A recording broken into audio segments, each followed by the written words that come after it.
C'est ça. Mais comment tu fais pour danser pour des hommes si t'étais homophobe?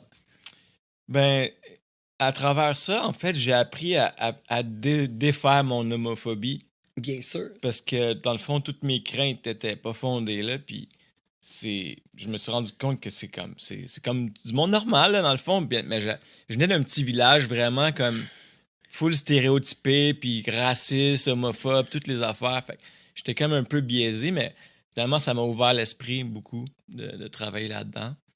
Puis, ben, je l'avoue qu'au début, c'était tough, là. Fait qu'au début, ben, ce que je faisais, je prenais une coupe de drink, puis là, j'étais comme, OK, ça me dérangeait moins après. Mais tu sais, dans un sens, habituellement, quand on est devant l'homophobie, c'est parce que ça reflète nos craintes à nous vis-à-vis qu'on a peur que nous, on soit homosexuel Mhm. ou, tu sais, puis c'est pas vis-à-vis les autres. Parce que qu'est-ce qu'ils. Les autres, c'est les autres. Ça nous reflète pas, là. Tu sais, je veux dire. En fait, les Pourquoi? autres, c'est nous, puis tout ce qu'on voit dans les autres, c'est juste un reflet de nous-mêmes. Mhm. Puis, ouais, j'avais peur, dans le fond, c'est ça, j'avais peur moi-même d'être gay, fait que ça me faisait peur, les gays, parce que je me disais, si je suis gay, moi, ça veut dire, le monde va me juger parce que je suis gay. Dans le fond, c'était tout inconscient, là, c'était tous des programmes qui étaient de mon entourage, de De ton petit village. la psyché de ce Ouais. village-là, genre, qui était comme ancré dans moi, je pensais, genre, gay, c'est mal, ou quelque chose de même, là. Ouais, Si ouais. je suis gay, je vais me faire rire de moi parce qu'il y en avait un à l'école, puis tout le monde riait de lui, tu sais, puis je voulais pas être cette personne-là. Mm. Fait que c'était un peu pour ça, dans le fond, que j'avais comme une phobie. Puis après ça, je me suis rendu compte que ben, il n'y en a pas besoin d'avoir une phobie là-dedans, pantoute. C'est ça, exactement. Mais ça s'est reflété par tes autres business par la suite.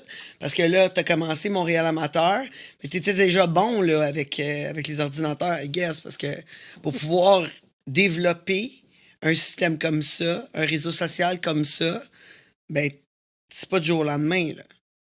Ouais, ben j'ai toujours eu plein d'idées créatrices. Puis ben, comment j'ai lancé ça, dans le fond, c'est que je me suis fait mettre dehors du bar Tabou après un certain temps. Je sais Mais pas- qu'est-ce que tu avais fait? En fait, je pense que c'est juste parce que j'embarquais pas dans le cadre vraiment de genre, tu te pognes des clients et tu les emmènes en haut. Tu sais, moi, j'étais pas capable d'aller jusque-là à ce moment-là.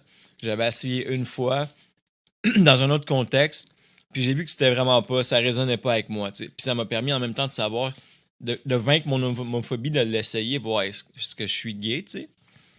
Puis non, je me suis rendu compte. Puis là, fait que quand tout le monde le savait, dans le fond, ça se parlait, tu sais, ah ben lui, il va pas dans les loges. Fait que là, j'avais plus vraiment de clients réguliers. Puis un moment donné, ils m'ont mis là juste parce que je fume un joint à l'extérieur. Mais tout le monde fumait des joints. Sauf que moi, j'étais genre, il attendait juste d'avoir une raison de me mettre dehors. Puis ça a bien tombé parce que pendant ce moment-là, je m'étais ramassé assez d'argent pour acheter un ordinateur. Puis à l'époque, pardon, à l'époque, un ordinateur, là, ça coûtait genre 5 000 $. Puis c'était genre un 4,86. Mais avec ça, tu pouvais aller sur Internet. Puis là, j'ai découvert les chats. Puis là, j'ai comme fait ça à temps plein. J'avais des études, j'avais 2 jobs. J'ai comme tout lâché ça. Puis j'ai juste resté sur mon ordinateur quasiment 24/24. Mes amis, ouais. genre, ils me disaient, Yannick, viens-ten, on s'en va au tam-tam, viens-ten, on s'en va dehors, viens-ten, on sort. Il fait beau, je suis comme, non, c'est beau, les gars, allez-y, on se voit tantôt, là. Je regardais même pas, j'étais coincé dans mon ordi. Mais là, tu étudiais pour finir ton secondaire, c'est ce que j'ai compris. Fait que est-ce que tu l'as fini, ton secondaire? Ouais, finalement, ben, la dernière époque que j'ai lâché, c'était que je finissais juste mon chimie physique 5,36, que j'avais déjà fini mon secondaire, mais je voulais comme m'enrichir. Puis quand j'ai découvert Internet, j'ai dit, yo, l'école, ça sert à rien. Ah ouais, mais il faut vraiment que tu sois curieux pour être capable d'apprendre tout ça. Là. Quoi, tu t'as programmé? T'as Même fait quoi? pas, c'est juste une question de contact. Moi, j'ai une idée, exemple, puis là, je trouve quelqu'un qu'on ait un bon match. Puis je parle de mes idées, puis je dis, hey, veux-tu être partner? Ou sinon, comme, je peux-tu t'engager pour faire telle programmation? Puis, Fait que t'es une bonne people's person pour un bon leader, quelqu'un qui est capable de trouver toutes les ressources puis les mettre ensemble. ben, j'essaye le plus possible de m'améliorer, mais je te dirais, ma force, c'est les idées.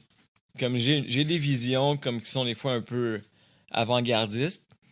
Puis quand je trouve les personnes nécessaires justement pour pouvoir le concrétiser, ben on arrive à faire de grandes choses. Ouais. Ouais. Dans le passé, j'ai fait beaucoup d'erreurs. Par exemple, Montréal Amateur, il aurait pu être vraiment à un autre niveau aujourd'hui, mais à l'époque, j'étais juste trop festif. Puis un moment donné, j'étais plus rendu compatible avec les mobiles, puis tout le monde était rendu sur mobile. Puis là, ça me coûtait trop cher de tout refaire la plateforme, il était rendu comme trop tard. Mais là, je m'en viens avec un autre projet là, qui va être encore plus puissant bientôt. J'en doute pas. Mais ça s'est bâti. Montréal Amateur, c'est arrivé avec une idée comme ça, après avoir dansé. Cette idée-là, à force de jaser avec le monde, c'est quoi? Parce que toi, t'étais à la recherche de monde sur l'ordinateur. C'est ça? C'est sur les sites de rencontres, puis tu disais, hey, ça n'a pas de sens, là, les sites de rencontres, c'est de la merde. Un peu un mélange de ça. En fait, j'avais un réseau d'IRC que je gérais des channels là-dessus, puis ça me prenait des serveurs. Là, tu parles pour moi, là, tu parles en IRC, c'est genre l'ancêtre de ICQ, qui est l'ancêtre de MSN, qui est l'ancêtre des réseaux sociaux. Genre, c'est comme, juste après les BBS. Genre, la première affaire qui est apparue que le monde pouvait chatter, c'était les BBS. Puis après, il y a eu IRC, Internet Relay Chat.